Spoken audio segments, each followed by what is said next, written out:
आप देख रहे हैं एबीपी न्यूज और एक बार फिर से रुक कर लेते हैं मध्य प्रदेश से आई एक चौंकाने वाली घटना का। नीमच में एक आदमी को मुसलमान समझकर कुछ लोगों ने मार डाला।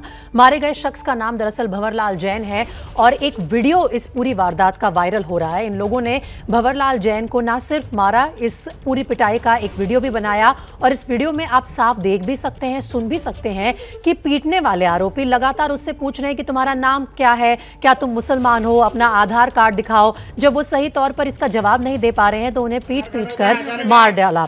इस पूरे मामले में एक बीजेपी नेता और उनके साथियों के खिलाफ हत्या का मामला दर्ज कर लिया गया है और इस पर सफाई खुद मध्य प्रदेश के गृह मंत्री नरोत्तम मिश्रा ने दी है कि ये युवक ये जो बुजुर्ग थे, ये दरअसल मानसिक तौर पर स्वस्थ नहीं थे और वो अपना जवाब ठीक तौर पर नहीं दे पाए, तो इन लोगों ने पीट कर उन्हें मार डाला।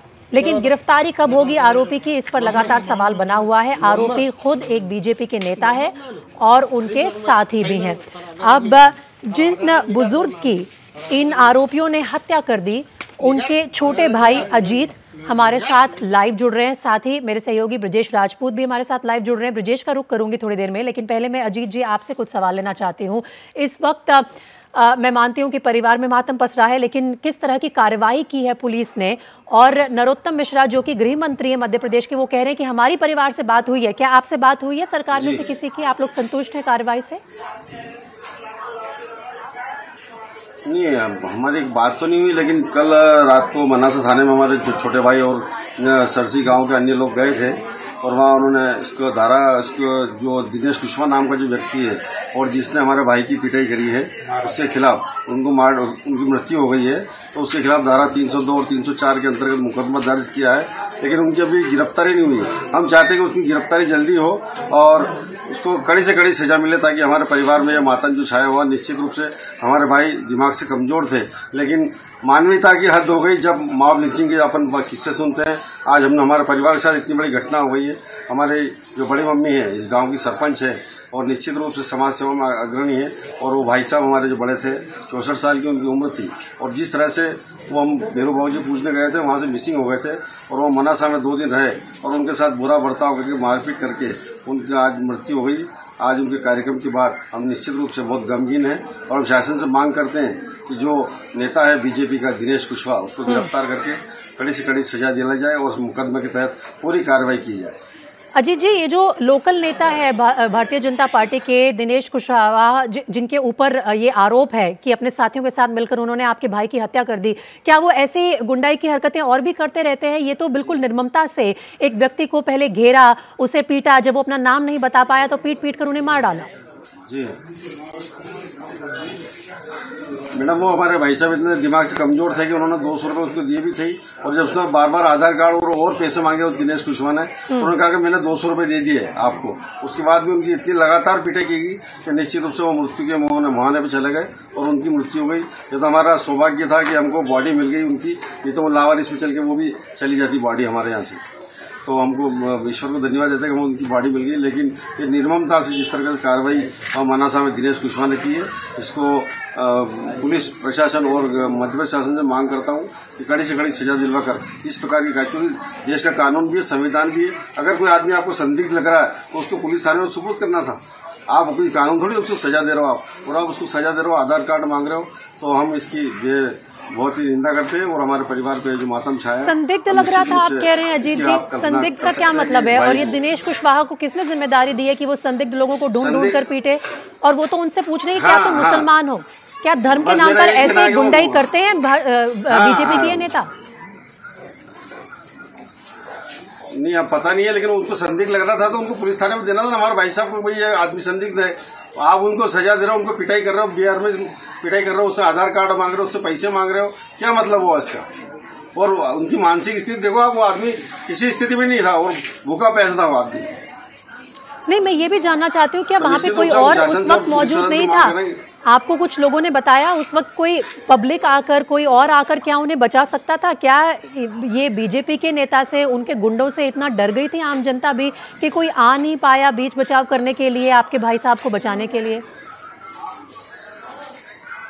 हाँ मैडम, इसकी जानकारी हमको ज्यादा नहीं है। मनासा में कौन था उस वक्त, कौन नहीं था, भीड़ थी या कोई था, तो किसी ने। और ये घटना थाने से 100-150 फीट दूरी की घटना है।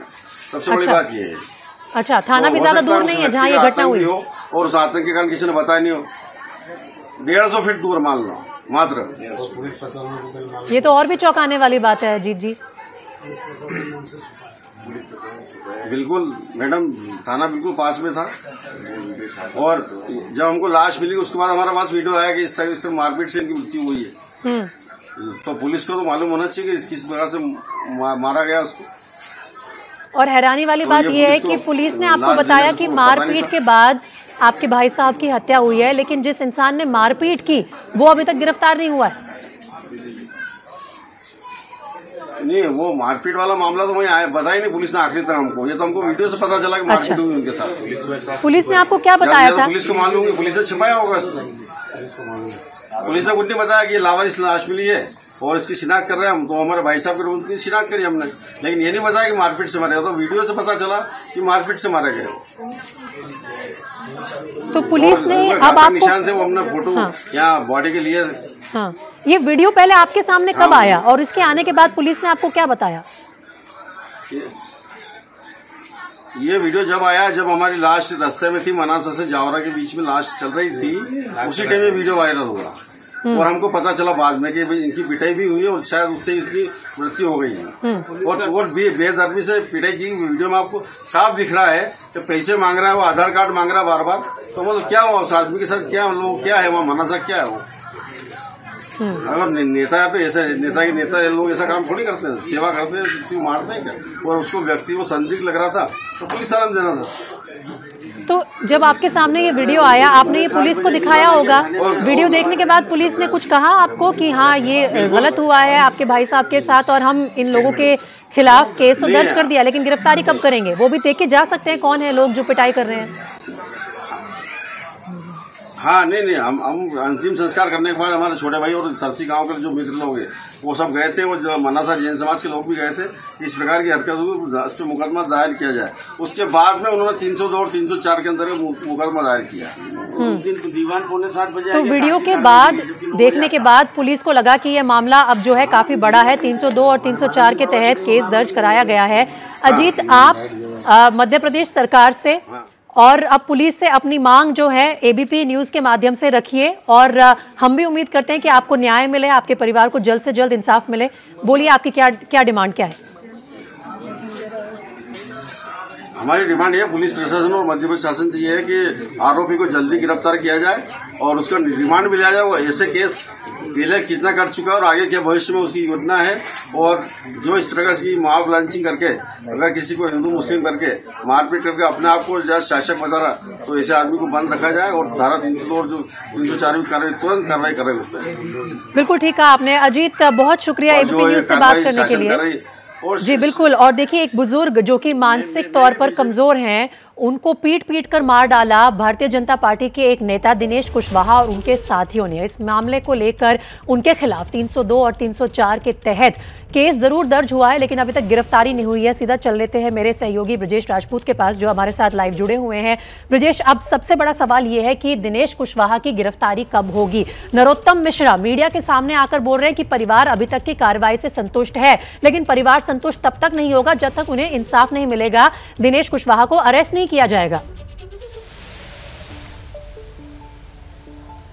बिल्कुल, पुलिस से अभी हमारी जो बात हुई, उनका कहना है कि उस दिनेश कुशवाहा जो आरोपी है उसकी तलाश के लिए 2-3 टीम्स यहाँ वहाँ भेज दी गई हैं, मगर फिलहाल वो फरार चल रहा है।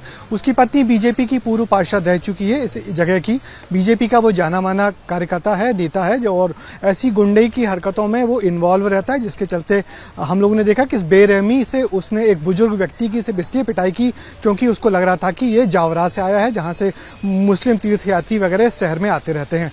मगर इस घटना को पूरा रिवाइंड करके देखेंगे तो निश्चित ही बहुत दर्दनाक कहानी है कि एक बुजुर्ग जो अपने परिवार के साथ भटक के किसी दूसरी जगह जाता है, उसको कुछ लोग सिर्फ इस शक के आधार पर बुरी तरह पीटते हैं कि वो अपना नाम नहीं बता पाता। जो नाम बोलता है उसको लगता है वो मोहम्मद बोल रहा है और उसको मुसलमान मान के बुरी तरह पीटते हैं और पीटने के बाद उसकी डेड बॉडी मिलती है। उसका पुलिस उस डेड बॉडी की शिनाख्त करवाती है और इस बीच में जब वो वीडियो वायरल होता है तब पता लगता है कि उस बुजुर्ग की हत्या इन कुछ लोगों ने मिलकर की थी और इन परिवार वालों की दबाव के बाद पुलिस ने उस बीजेपी नेता के खिलाफ मामला दर्ज किया है और अब तक उसकी फरारी है। अब तक उसको गिरफ्तार करने में पुलिस नाकाम रही है, लेकिन पुलिस कह रही है कि हम कोशिश कर रहे हैं उसको जल्दी गिरफ्तार करें। हालांकि गृह मंत्री कह रहे थे कि पहचान मानवता की हत्या है, जिस तरह से इस बुजुर्ग को पीटा गया, उनको पीट कर मार दिया गया, लेकिन देखिए लीगल तौर पर भी धज्जियां उड़ाई गई हैं लॉ एंड ऑर्डर सिचुएशन की। मध्य प्रदेश में किस तरह के हालात हैं, सिर्फ 150 फुट दूर है पुलिस स्टेशन, ये कहना है परिवार का। दूसरा, जिन लोगों ने हत्या की वो ना सिर्फ पीट रहे थे लेकिन इसका वीडियो बना रहे थे। इस वीडियो को बाद में वायरल करने का भी पूरा मकसद था ताकि और लोगों को डराया जाए इस तरीके से।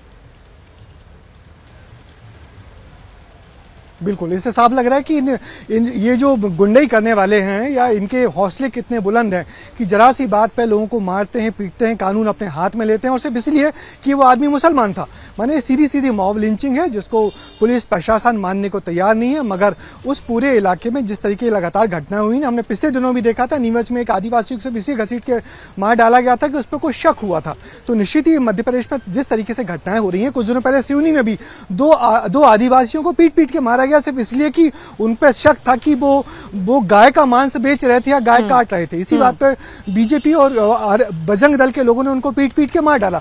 लगातार जिस तरीके से इस घटनाएं हो रही हैं उससे लग रहा है कि लॉ एंड ऑर्डर कितना कमजोर है और पुलिस प्रशासन इन तमाम घटनाओं पर काबू नहीं कर पा रहा। और इनमें शामिल होने वाले लोग बजरंग दल और बीजेपी के अनुसांगिक संगठन के लोग हैं। तो निश्चित इन पर कड़ी कार्रवाई होनी चाहिए। प्रशासन को ध्यान देना चाहिए कि ऐसी घटनाएं अब बार ना हो, वरना मध्य प्रदेश का नाम बदनाम होगा। लेकिन ब्रजेश, इस सब के बावजूद कहीं ना कहीं नरोत्तम मिश्रा जो है वो बहुत ही कॉन्फिडेंट नजर आते हैं। जब वो मीडिया के सामने आते हैं तो बोल रहे हैं कि हम तो बिल्कुल पूरी कार्रवाई कर रहे हैं, कि हमने केस दर्ज करवा दिया है दिनेश कुशवाहा और उनके साथियों के खिलाफ।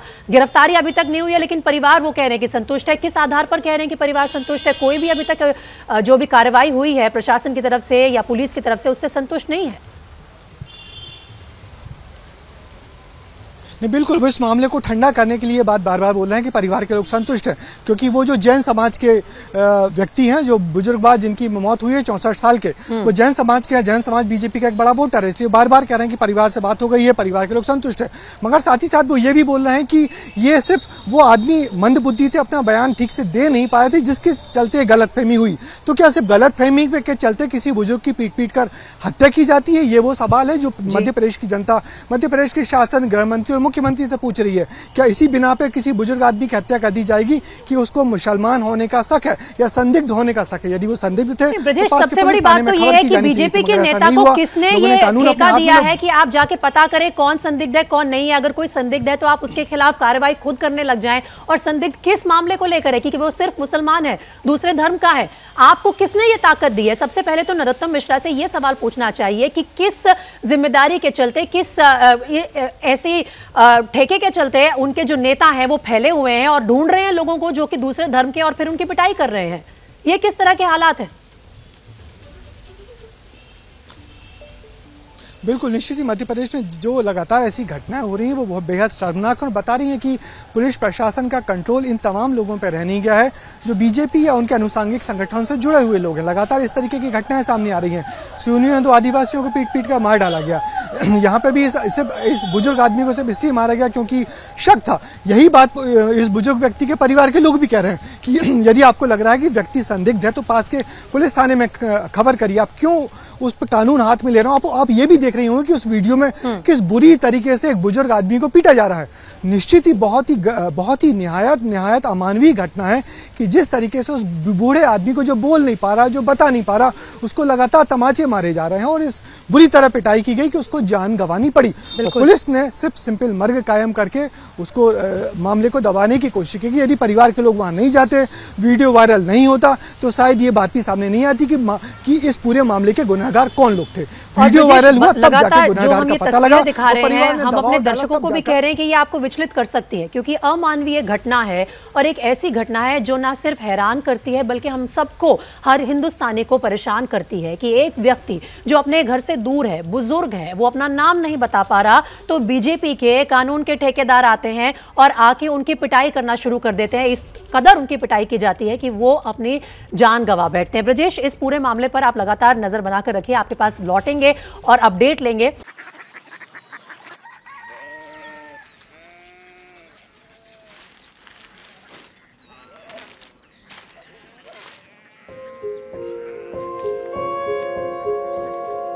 बाबा, बाबा, कोरिया सिटी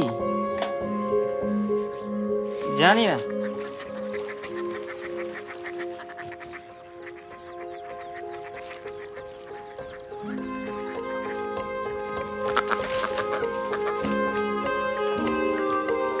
कोरिया सिटी?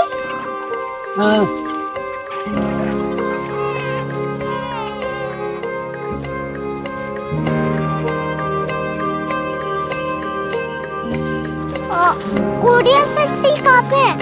शहर अंग्रेजी लगे हैं।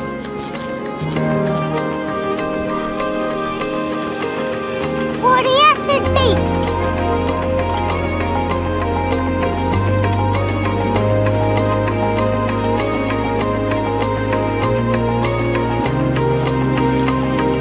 वो बहुत दूर है।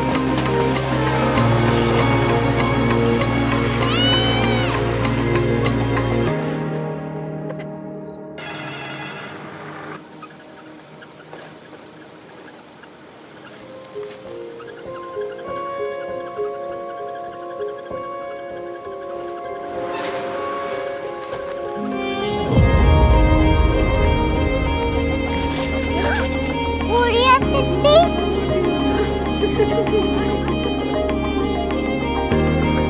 दुनिया को कुछ लोग बड़े होते हैं। कोरिया सिटी कहाँ है? प्रोफेसर साहब को पता होगा। हो, ये छोटा वाला ग्लोब लगता है और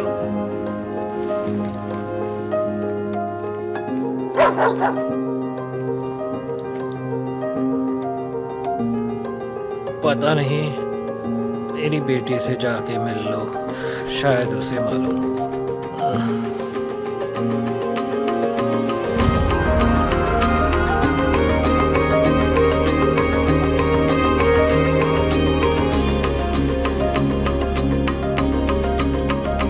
हाय, बाबा ने भेजा है। Come here. Korea city. Korea city नहीं, क्यूरियोसिटी। वो क्या? That's what brought you here? जो तुम्हें यहाँ तक ले आया। क्यूरियोसिटी।